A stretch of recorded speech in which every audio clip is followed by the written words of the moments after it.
দোকানের নাম চা উইথ টা। এটা হচ্ছে খিলগাঁও লোকেশনে এই চায়ের দোকানটা। খিলগাঁওতে প্রচুর খাবারের দোকান, স্ট্রিট ফুড আছে, দোকান তো আছে, নাম্বারটা অনেক বেশি।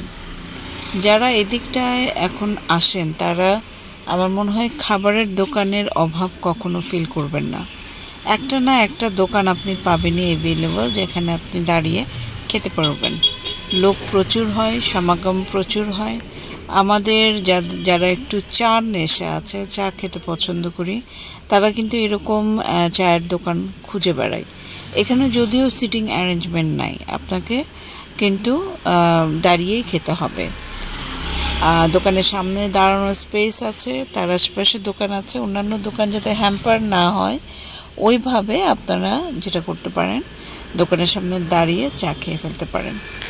দোকানের এখানে লিস্ট দেওয়া আছে কত টাকার চা, আপনাদের বাজেট অনুযায়ী, পছন্দ অনুযায়ী আপনারা কিন্তু চায়ের অর্ডার দিতে পারেন। বিভিন্ন ধরনের চা আছে, চায়ের নামগুলো আমি একটু ধারণ করেছিলাম, ভিডিওতে দেখিয়েছিলাম। বিভিন্ন ধরনের চা আছে। চায়েরও যে এত ধরন হতে পারে, আসলে এটা যত দিন যাচ্ছে ততই আমরা বুঝতে পারছি, ততই আমরা অবাক হচ্ছি, ততই আমরা বিভিন্ন দোকানে বিভিন্ন রকম আইটেম দেখতে পাচ্ছি। এই দোকানেও অনেক অনেক ধরনের চায়ের দোকান আছে। আমরা গিয়েছিলাম ফ্রেন্ডসরা মিলে, এর মধ্যে আমার হাজব্যান্ড এবং বাচ্চা ওরা চলে এসেছিলো আমাকে পিক করতে। তো তারা তারাই আমার হাজব্যান্ডের চা খাওয়ালো। এই যে লিস্টটা দেখতে পাচ্ছেন, এখানে দেখেন কত ধরনের নাম, মানে নামের কোনো শেষ নাই, এখানে টাইপের কোনো শেষ নাই, কি ধরনের চা আপনি খেতে চান। পাশাপাশি অন্য কোনো আইটেম অ্যাভেলেবল ছিল কিনা ওইভাবে আমি নোটিস করতে পারিনি, বিকজ আমাদের মূল উদ্দেশ্য ছিল চা খাওয়া। চা খেলাম, খুব বেশি সময় আমরা দাঁড়াইনি, ছোট করে ভিডিও করলাম। দোকানটা খুব অল্প স্পেসের মধ্যে তারা তাদের ক্রিয়েটিভিটিটা দেখিয়েছে। দোকান নাম আমি আবারও বলছি, চা উইথ টা, ডিফারেন্ট একটা নাম। এখানে আরও কয়েকটা চায়ের দোকান আছে, মানে ভালোই, খারাপ না, ভালো। পরিবেশ কি বলবো, আপনাকে তো দাঁড়িয়েই খেতে হবে, এখানে সিটিং অ্যারেঞ্জমেন্ট নাই। দেখেন সবাই কিন্তু হাতে চাটা নিয়ে দাঁড়িয়ে খাচ্ছে। এবং যদি ওয়েদার ভালো থাকে, একটু ঠান্ডা ঠান্ডা ওয়েদার থাকে, তাহলে এটা যথেষ্ট এনজয় করার মতো। বাট যদি প্রচণ্ড গরম থাকে তাহলে জানি না কতটা আপনারা এনজয় করতে পারবেন।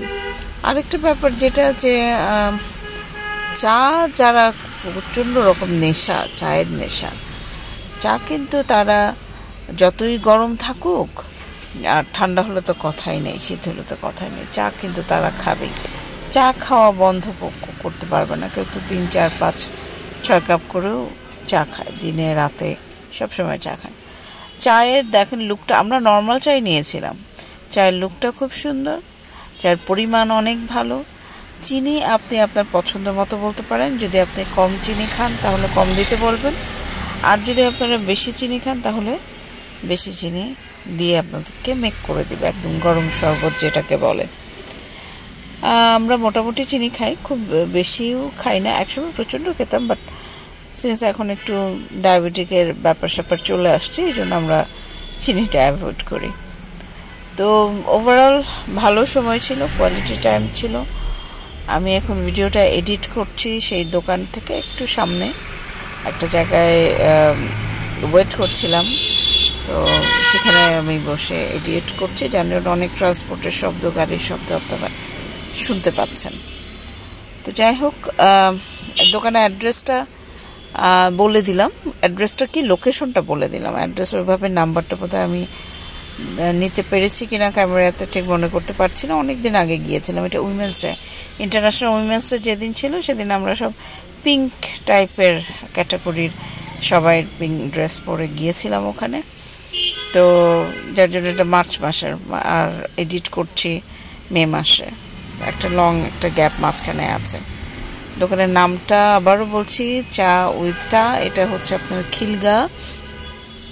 খিলগাঁও যে চৌধুরীপাড়া রোডটা আছে সেদিকেই পড়বে। এখানে পাশে একটা হোমিওপ্যাথিকের দোকান আছে। তো আপনারা যদি জাস্ট খিলগাঁও তালতলা মার্কেটের দিকে যেতে, হ্যাঁ, আপনারা যদি একাডেমি স্কুলের এদিক থেকে খিলগাঁও তালতলা মার্কেটের দিকে যান তাহলে হাতের ডানেই পড়বে। তো ধন্যবাদ সবাইকে ভিডিওটা দেখবার জন্য। আমি আশা করি যে আমি ইনফরমেশন আপনাদের কিছুটা হলেও শেয়ার করতে পারি ভিডিওর মাধ্যমে।